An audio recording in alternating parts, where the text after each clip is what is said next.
Everyone, my name is Will Hardy down in Wells, Maine, and I'd like to introduce you to my food truck, Vagabond Coffee Car. This is a 1949 International Harvester. We bought this in 2016 and we built it out to do coffee. We also do espressos, teas, chais. This is a full service coffee truck. And a couple years ago we added the cart as well to add more offerings to our guests. We have two seasons. We have the summer season where you can find us at the Kittery food truck lot, and we do all sorts of food truck festivals up in Portland and all over Maine. In the fall, our other season is weddings. You can find us in the Freiburg or North Conway area, and we do multi-day coffee services at farm weddings. Many people are coming up from Boston and all over New England, really, to come to a beautiful farm in Conway, in the foot of the Mount Washington and all the hills, and they want to have a really beautiful farm wedding. And our vintage food truck goes really well with any barn that's up in the area. So you've caught us kind of in the middle of our two seasons, and we're in the middle of doing some cleaning and getting ready for the wedding season. So I apologize for things looking a bit disheveled. At the end, we're going to include a video of an interview we did on Channel 13, and the truck looks a bit better, and we'll give you kind of more of an idea of what we look like when we're on the road. But I'm really excited to talk to you today, even though it's virtual or in person, because this entire food truck is really a big member of the Seacoast's maker community. I've been a long-time member of the Port City Makerspace, and I did the entire build out of this truck there. I did all the fabrication work for these doors, the painting. These food trucks have to meet some pretty strict food safety requirements. So we have our 4-bay sink in here with freshwater system. So you have your wash, rinse, sanitize, and then a hand wash station. And there's some pretty rigorous health inspections that we have to pass, so we need to make sure everything it really is up to code. And to have access to my local makerspace was instrumental in many reasons. We had to there's a lot of startup costs when you build a food truck, and you have to buy the truck, you have to upgrade it. Some people buy some pretty beat up trucks and they need to completely revamp it and make it look good. And to be able to have access to the makerspace in Portsmouth saved me a tremendous amount of money by pretty much being able to do this by myself. And granted, it might look a little homemade, but it's completely legal. I think it looks really great. It goes well with really any barn wedding. It goes great down by the beach serving iced coffee. So it's been really fantastic to have a makerspace to go to. There's so many intelligent and really interesting people I can go down there and talk to who have very diverse backgrounds. You can find a welder. You can find someone who's good with the soft arts. I've made signs and stencils advertising my coffee. I've made menus using a Cricut machine or Cricut. I'm not an expert in it, but there are people at the makerspace that are, and they've helped me make different things that I need. I've had people make, I had this made out. This is my Instagram handle at Maine Vagabond. We used a vinyl cutter to do that. So really, to have access to tools and equipment that I need so I can maintain things on the truck, so that I can build the truck out, has saved me literally tens of thousands of dollars. And I'm very grateful to have an active community of people who support my dreams and support all the work I put in to making this food truck. So I'll give you a quick tour. Right here, we specialize in the summertime. We do nitro cold brew. We make it ourselves in-house on tap. So when we do a music festival or a wedding and I have many customers coming up all at once, I can just give them a cup and they can pour their coffee on tap. If you haven't had nitro cold brew or cold brew coffee, it's going to be a whole new world for you. Cold brew coffee has 40% more caffeine. It's much smoother.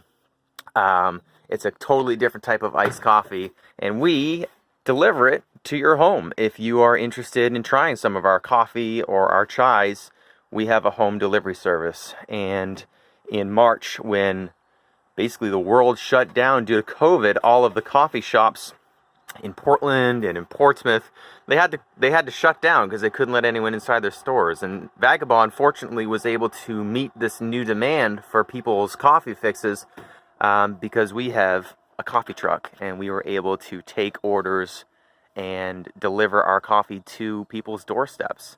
So improvise, adapt, and change to, a changing world is what we've been able to do. And again, I'm very grateful for the maker community to help me figure out logistics and figure out how to do all this.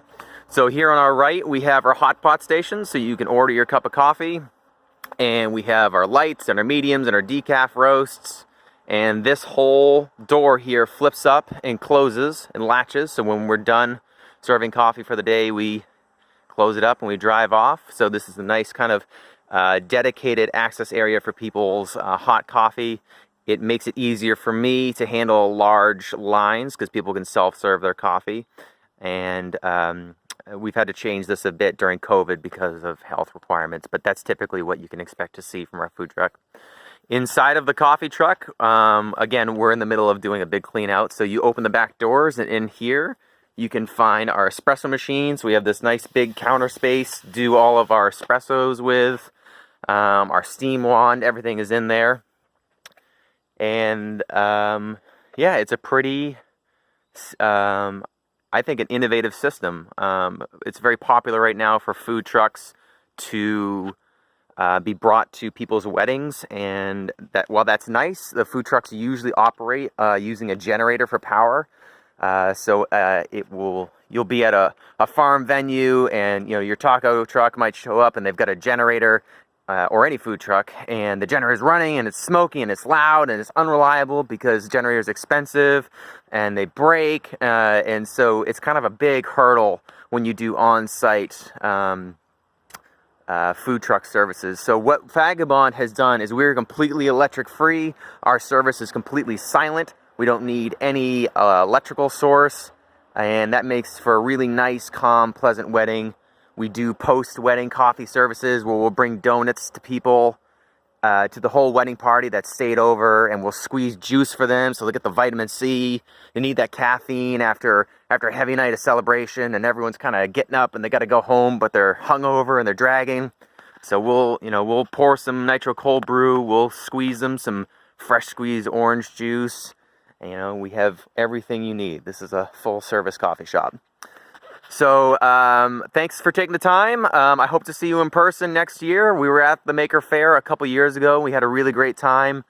We love Dover, and there's so much happening there, and it's always really exciting. So I'm sorry we couldn't see you in person this year, but if you just want to hang on for a second, the next video is going to be an interview we did with the with the news. And you'll be able to see what kind of Vagabond looks like out on the street. So stay healthy, take care, and we'll see you next year. Many of us wake up and start our day with a really good, strong cup of coffee, and Will Hardy here, owner of Vagabond Coffee Car, is your guy. And Will, I'd say you're pretty easy to find. Thank you. You stand out. This beauty, tell us a little bit about her. This is a 1949 International Harvester, and I got it down off of an old guy in Pennsylvania. And it's kind of a neat, funky old little rig. Yeah. So when you bought her, was your vision for the coffee car? Yeah, I had the idea in my head for a few years, and I was kind of waiting for the right time to do it. And the time came, so I kind of scrambled and found this, and it's been an interesting foray. 3 months now? 3 months into in. business. 3 months in, yeah. Left your former job to grow with this trend. How's it been so far? It's been great. It's been great. This has been a really awesome transition, and my office window is fantastic. Not bad. And people really love coffee, and they love the car, and it's been really great. There's a lot of people you meet who come up from New York and Philadelphia, and they're spending the weekend here, and they're here to experience the food scene, and it's really, there's a lot of energy in the city, and it's been really, really great. A conversation starter, I'm sure, too. It does, yeah. It catches attention, and they got to come over and they go, what is this? What's going on? So tell everyone how you built it out. what that took. I'm a fabricator by trade. I worked at the Portsmouth Naval Shipyard for a couple of years, and I went to college at SMCC for machining. So it helped having a former life in another field to be able to do this build out and to save me a bit of money. A lot of different food trucks have kind of different ways they go about doing their things or wherever they get their car from. So this is me. I did about 95% of it. Coffee on tap. Coffee on tap. Let's talk about the cold brew now. So nitro cold brew is the future of iced coffee. And the reason is because when you make an iced coffee, normally you got to make a hot coffee first and then you got to cool it off. So you can either pour hot coffee over a whole bunch of ice, then you get like iced coffee, ice water coffee, or you can stick it in the fridge until it's cold, and then but that takes a lot of electricity to cool off a lot of coffee. And if you're a coffee shop, you don't have many options. Plus, the coffee beans have a lot of oils and a lot of sugars in them. So when you make a hot coffee with the intention of making iced coffee, you're pouring all this hot boiling water on top of your coffee beans, which is cooking off all of the sugars and all of the oils. And it makes the coffee smell great when it's brewing, but that's what gives you the acidic taste from a coffee. So the future is cold brew. And when you cold brew something, you're taking the coffee grounds and you are soaking them overnight in cold water. And when you do that, you are extracting the coffee instead of like just cooking it into submission. And when you do that, you get to keep all the oils and you keep all the sugars and twice as much caffeine per cup too. So you get a lot smoother, a lot bolder cup of coffee, and it really makes a higher quality cup. So that's cold brew, but then the next step is nitrogen. So for a person like me who's mobile, I need to take my coffee with me. I don't really have many facilities to make coffee. So what we do is we make it ahead of time. I'm partnered with Noble Coffee. They're out of Seacoast, New Hampshire, and they make nitro cold brew. And after they make the cold brew, they keg it and they pressurize it with nitrogen. So behind my walls here, I got about 6 kegs full of coffee, and I just run it on a tap. It's run just like beer. If you've ever had like a Guinness or a nitro porter, the nitro coffee kind of tastes the same. It has a head on it. It's creamy. It's smooth. It's bold. It's the future, and it's pretty awesome. Good lesson. So, yeah, a lot of people come back and they're like super like, whoa, this was not what I was expecting. People say it kind of hits you more from your core, and we don't really know why, but we're going with it. Well, I'm sold. Yeah, cool. All right, and aside from the coffee, though, you're supporting, I see, Red energy bars, and so you've got some other drinks. Yeah, they're really awesome. They make a really good bar. It's local. It's all the non-GMO stuff. They also have caffeine in the bars, too, so if you want a whole bunch of caffeine, we can do the coffee, do the energy bars. They're really good. We do have a lot of other options. We have regular coffee. We have the iced teas. We do our signature thing we do is we do a nitro cold brew float. So I take a cup and I put a whole bunch of ice cream in it and I pour nitro cold brew all over it. And it's pretty awesome, especially when it's hot out. A nice like cold brew float. And so what are you going to do for the winter time? In the winter time, well, through the fall we do different events and we have all the hot options, and there's an ice rink in Kennebunk, and they're looking for some hot options for all the skaters, and so we'll be there pouring there. So a few more months here on the Eastern Prom and then head down south? Yeah, feeling out. I'm still brand new, so I'm kind of feeling out where, what works and all that. And our next stop is El Corazon, one of your other favorites. I'm a big fan, yeah. So awesome. do you get to kind of be friendly with the Yeah, whole we're all network? friendly. There's the other coffee guys. We're buddies. We'll meet up and we plot and do coffee stuff, talk coffee. And then there's all the other food trucks. So we're all friendly with each other. We wave at each other, and it's a really great scene. Very cool. Well, Yeah. congratulations on the so startup, much. and you know appreciate where it. to go. Thanks, Will. And now it's my turn for a cup. Okay.